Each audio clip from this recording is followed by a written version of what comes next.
আসসালামু আলাইকুম রহমতুল্লাহি ওয়া বারাকাতুহু। সুপ্রিয় দর্শক শ্রোতা, আজকে আপনাদের সামনে একটি নতুন ভিডিও নিয়ে উপস্থিত হলাম।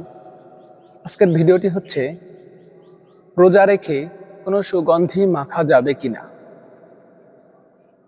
রোজা রেখে সুগন্ধি মাখার নিয়ম আছে।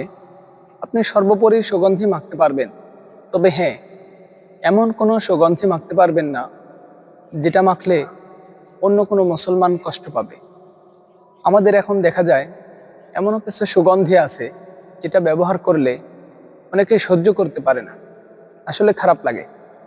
যার জাজ বেশি হয়, এরকম গাঢ় কোনো সুগন্ধি আপনি ইউজ করবেন না, যেহেতু অন্য কোনো মুসলমান কষ্ট পাবে। এরকম সুগন্ধি ব্যবহার করা যাবে না। আপনি সুগন্ধি ব্যবহার করতে পারবেন, কোনো মুসলমান যাতে কষ্ট না পায় এমন সুগন্ধি ব্যবহার করুন।